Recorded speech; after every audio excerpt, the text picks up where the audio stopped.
The 6 to 7 Figure Show, episode 54. Let's hit it.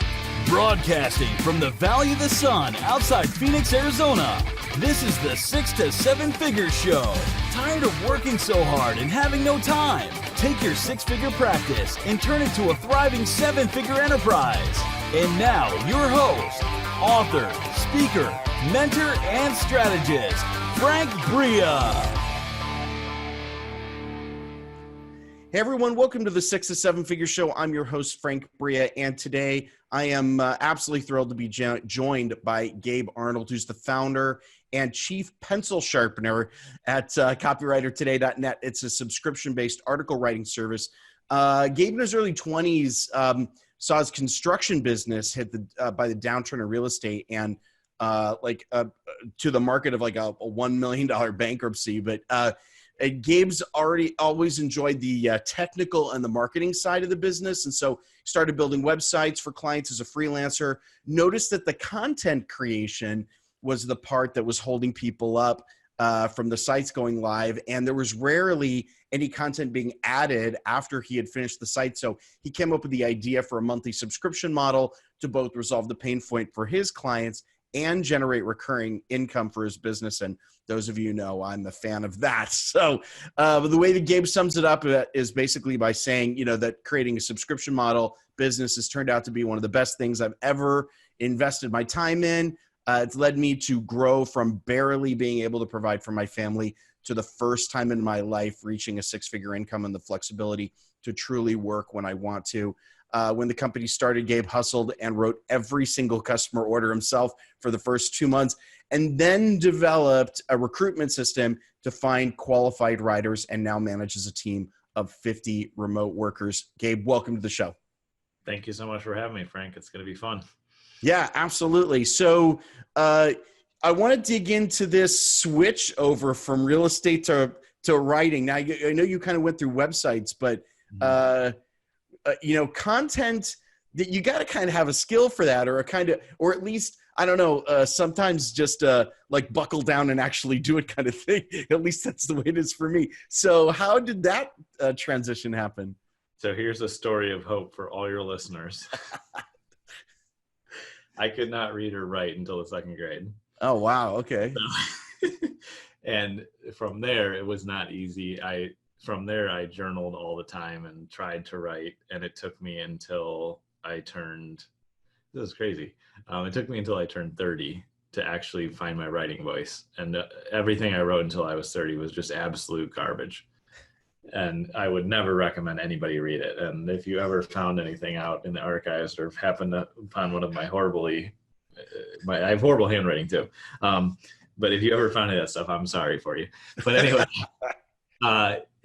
when I figured out how to write, which is the point that you let go and stop telling yourself that you need to sound a certain way and just start writing and speaking in your own voice, that's the easiest way to write. Yeah. When I figured that out, that was a huge turning point. And losing the construction company when I went bankrupt because of the housing market downturn, you have a lot of time on your hands when you go from having 50 employees to having no money, no employees, no work. So I was like, man, well, how did I build the business? What did I actually like about it? What would I do again if I could do it again? What did I learn? And I was like, man, I really like the tech. I really like the marketing. I love putting things together. I mean, building something you can build digitally, you can build in the physical world, right? Yeah. And so that was the point for me where I was like, wow, I should really dig in and focus in on this marketing stuff, because that's how I built that company in the first place. And that's why it felt easy. I mean, I did some things wrong. Obviously, if you lose a company, you do things wrong. Yeah. But I don't know anyone who isn't a seasoned entrepreneur who's got some scars from that. Like, I just don't. In fact, it's kind of funny. It's a side note. We'll get back to that in a second. But I was right after one of the companies that I had tanked and like crashed into the ground, went out and was asking for venture capital funding. We're asking for multi-million dollars to like get things up and running. And I kind of, as we were about ready to close the deal, I kind of felt like I needed to confess that one of the companies I just had, like, we crashed into the ground. And the venture capital guy said to me something that I'll never forget. He's like, good. We want people who have failed, because people who never fail think they're God, and they think they can, like, they're one trick, that they're going to, everything they touch is going to turn to gold, and they don't listen to advice. They don't learn anything. I was like, okay, good. Well, we don't have that problem anymore. Yeah. No, that's awesome. And that's totally true. Like I have hundreds, if not thousands, of failed ideas, and that's what keeps me moving forward. But anyway, I'm way lost on whatever question you asked me, but that's how I got to figuring out. No, that's good. That's, yeah. I like the marketing stuff, and then I liked building websites. So I built and sold 1,000 websites myself, start to scratch, design, coded everything. And then I would go back and look at these websites that I built people and look at their blog, and it would still say, welcome to our blog. We're going to post stuff soon. 2 months, 2 years later. And I realized, man, content is a problem for people. So that was kind of the origin of the idea. Well, there are going to be a lot of people listening to this who are going to feel personally not insulted, but affected by the words of having the same content and not posting anything new. It's true. That happens a lot. I want to reflect back to this story you have about coming into writing late. And that, I mean, to me, it strikes me that probably is why you're good at it. I mean, one of the things that I see in a lot of folks is that if you kind of go about it the regular way, if you kind of take this regular path, there's nothing extraordinary. There's nothing new or different about what it is that you do. And content writing is not regular writing. It's not your typical, report, book report. Yeah, it's not academic writing that you were taught. That's for sure. Yeah, that's really good. So as you're working with clients, this is always, I think, when people are looking at bringing in a copywriter or bringing in writers for stuff, it's sort of capturing their voice. Like you said, it's, writing, suddenly not worrying about how things sound, but like writing as yourself. How are you guys capturing that for your clients? Is you're in turn sort of stepping into their shoes and trying to be their voice? What's that process like? Yeah. So when we started this, and I check this periodically, but I'm not a huge believer in paying attention to the competition. But when I did start out, to answer your question, I looked at what was out there, and the norm, which is still a big part of the norm. I don't think there's a ton of services like us yet, was that you could just go buy a one-off article. You're right. Like, I need a blog post. I can go pay some service. Random writer will pick up this article and write it for me. And I'm supposed to, I'm not a writer. I'm hiring a writer. Remember, like the average customer, I'm supposed to explain to them the voice I want and how I want it, and just hope this one-off article is going to be amazing.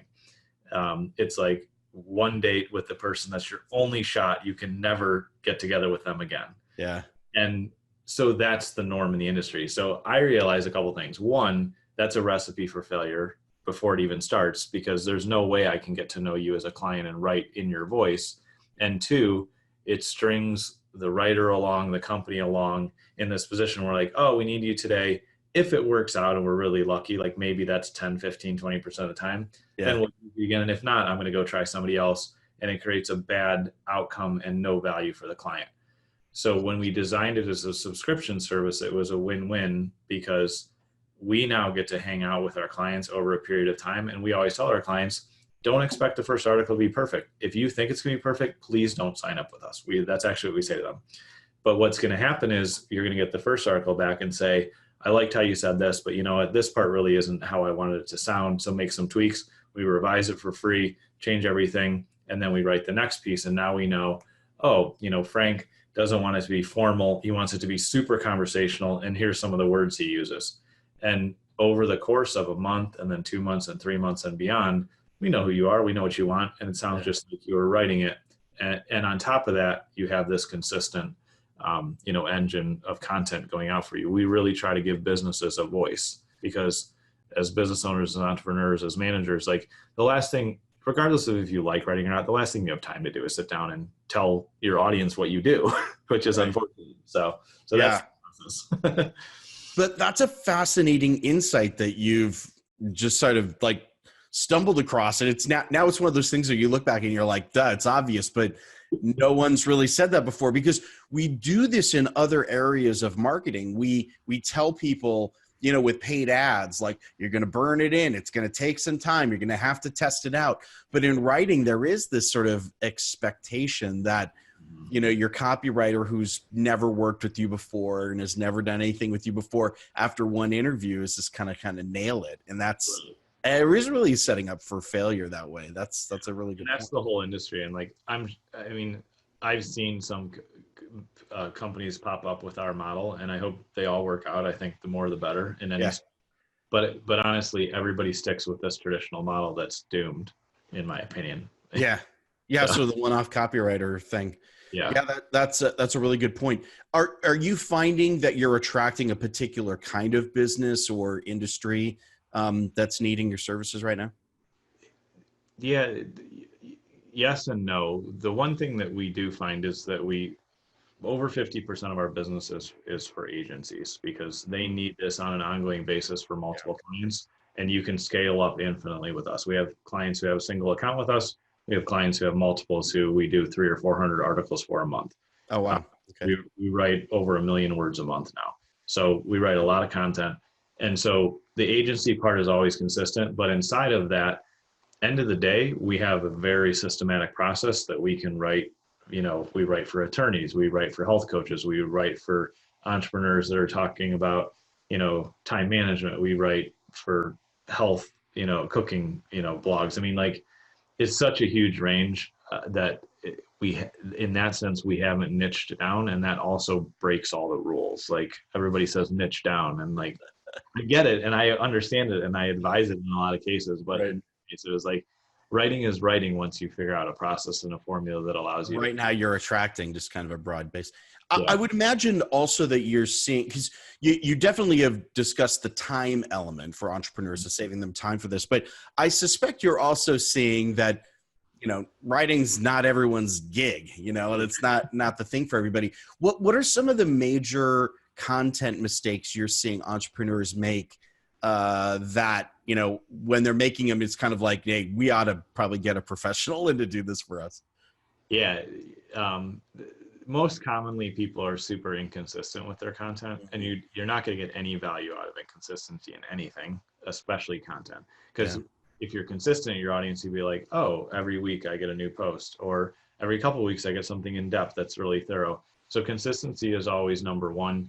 The second thing is people obsess about every single word they're writing instead of focusing on what they are writing, what they're actually trying to share. And I'll any day take good information that I need to have an editor fix, then I'll worry about, you know, you sending me something that's just a bunch of fluff and doesn't solve any problems. Right. Yeah. And so because almost all of us, you know, academically, we're taught to write in a certain way, that's not how the real world writes. No.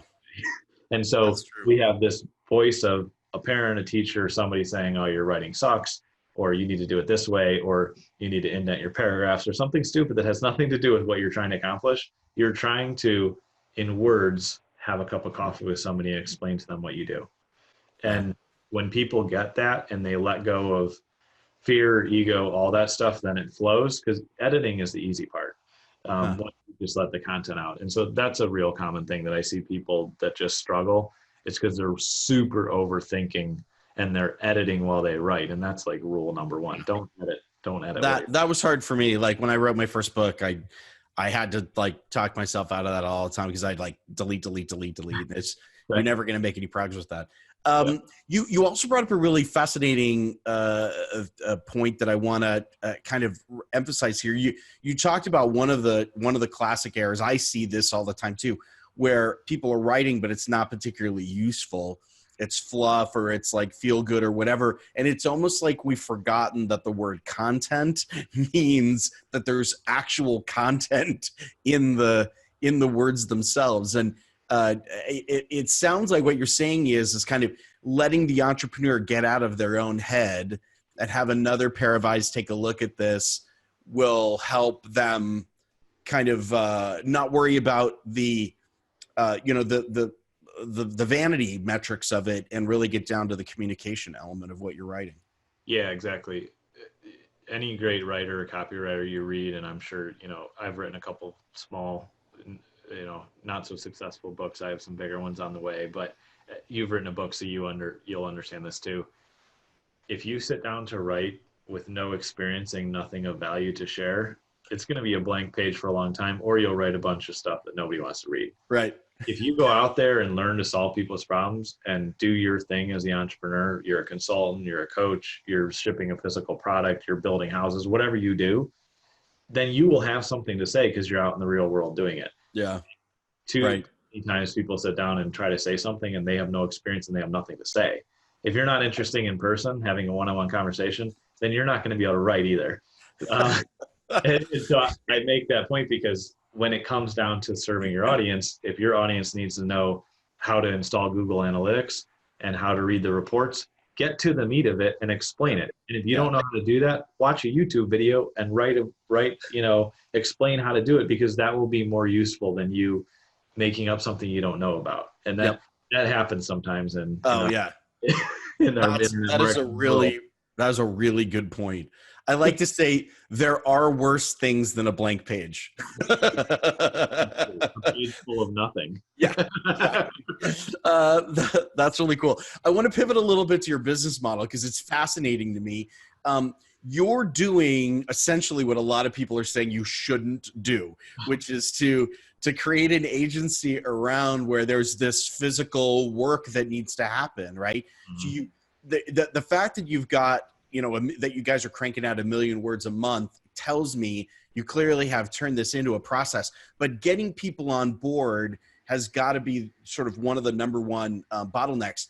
And you have a recruitment process that you talk about, and that is really, I think, a driving force behind your guys' success. Can you talk us through what that looks like for other folks who are kind of doing something similar where they need to get good talent in on a regular basis?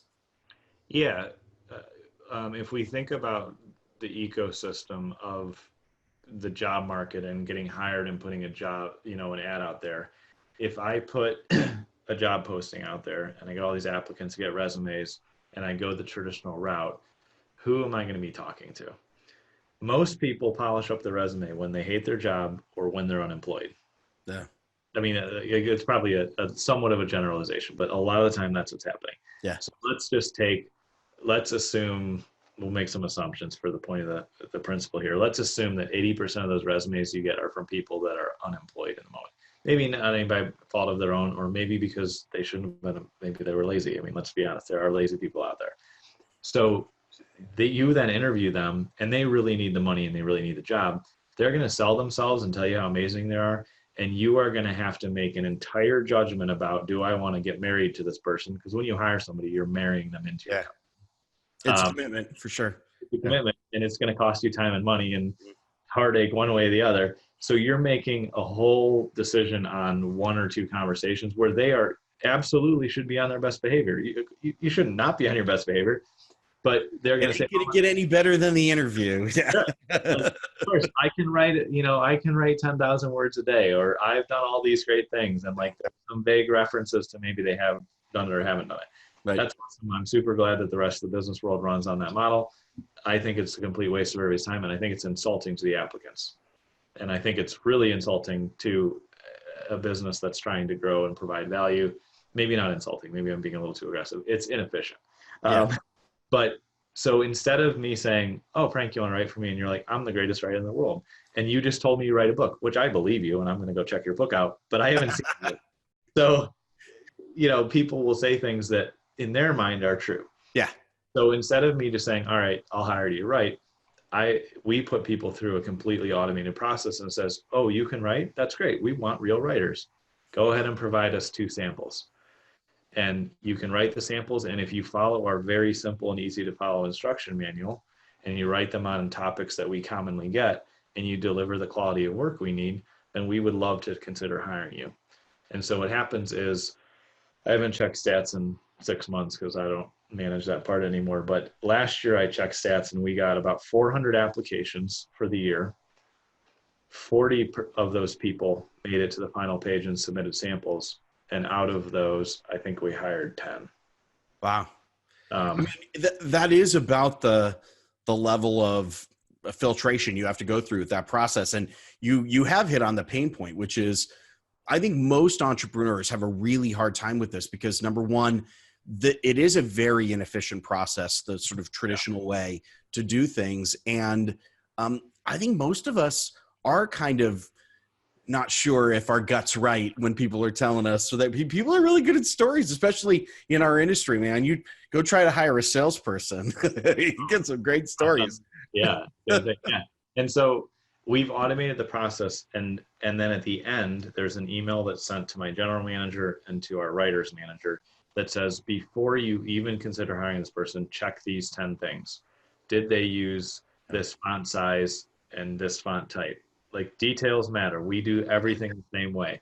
Did they? And then they have to submit a quick video clip. So we, do this. They have to verify that they're in the United States, so we don't hire any writers out of the United States. And then if they check these 3 things off, which takes them literally a glance when that application email, then they will open this samples and dig in a little bit. And then we reach out and say, you're hired. There's no interview. If we say you're hired and we're going to do an onboarding call to make a final thing, but it saves us hours of work. Yeah. And we work hard and we crank out a lot of content, and we're here to serve our clients and make their life better. And so we want to eliminate people that didn't really want the job. Yeah. And so that process has been absolutely, critical, because I figured out one time, like, I would spend 200 to 300 hours a year interviewing if I didn't have that. I have no interest in that. And the last thing I'll say, because I think this is important for everybody here, is I'm a bleeding heart. I want to hire everybody. I love helping people. And I used to back in the day think that if I hired somebody, I could help them. And that's the totally wrong way to help people. That's true. So that is true. I made that mistake too. So I totally yeah, I'm laughing with you, not at you. No, for sure. I've done it wrong. So it makes me objective, and it makes me be able to, I don't do any hiring anymore, which is very nice, because I would just hire people that I liked. And you need to hire people that are good at what they do, and that fit into your culture. Right. Well, it's really what's really interesting about your process is that you've honed it down. You've got exactly what you're looking for. You've got it down to a very specific skill set with very specific detail orientation. And that's how you win. Anyone who's going to scale, you guys have that figured out. Anyone who's going to take any kind of an agency process, I don't care if it's a writer or a project manager or whatever, there's got to be a very defined skill set that's being applied to a very particular job task. And when that's the case, you can do what you guys are doing. It's the people who are still trying to hire superstars to kind of run everything and don't really know what they're looking for that really run into problems scaling up a personnel organization. So that's great. That's good stuff. What would your recommendation be, or what advice do you wish had been given you before you started all of this that might have made things easier, that you might be able to pass along to others behind you on the path? My girlfriend and business partner and life partner, Rachel, said this to me, I don't know, almost a year ago. And I'm sure she said it to me before, but I finally heard it. There's a little lesson there, but that aside, she said, anytime you try to do things the normal way, it just crashes and burns. And the lesson for everybody is, stop trying to do it the way you think you're supposed to do it or the way everybody does it, because usually what you see on the outside is not what's happening. And start really paying attention to your intuition and get to know yourself better, because all business problems are personal problems, and all business successes are personal successes. Yeah. And I finally figured out, and I still screw this up sometimes, but I finally figured out, if I do it the normal way, it's just miserable and it doesn't work. And if I do, I'm doing it, like you said, early on, a business that shouldn't work. Well, I didn't say that. No. It shouldn't work. It's that a lot of people can't pull this off. Exactly. But a lot of people can't. And so don't try to do my model exactly. Yeah. Do what you would love doing day in and day out. Do what comes naturally to you. I'm a systems process guy, and I like doing that stuff. So everybody we hire now, for other products and services we have and other divisions and the businesses and things we have, they all go through automated hiring because it's like, I'm not good at interviewing. Yeah. Clearly, I've hired so many of the wrong people. So I'm like, I have to save myself from myself. And so I would encourage people to develop their intuition more and be more reflective on all your experiences and say, oh, like that didn't work out. Like it wasn't the ideal outcome, but what was good out of it, or what did I learn, and what am I going to do better next time? Yeah. And that helps you get to know yourself, because then you'll be able to build a business that fits you. These businesses are not cookie cutter. None of them ever are. Yeah. And when you start to realize that and you build it in a way that's good for you as the owner, good for your team, things can really succeed. When you try to do it, like if I try to do my business like you, Frank, I put myself out of business. I don't even know how you run your business, but if I tried to model exactly what you did and literally, carbon copy it, it would fall apart. It's not the right way to do it. So totally. That's my advice on that front. No, that's great. And full circles. I mean, we're essentially ending where we started, which is authenticity and doing things your own way, which is, when you started writing, that's exactly what you did. So here we are. Same thing with the business model. I endorse that. I think that's great. We're out of time, Gabe. So unfortunately, I'd love to keep talking about this. But before we go, one last question. For those people who are interested in connecting with you, your business, and the services that you provide, what's a great way for them to connect with you?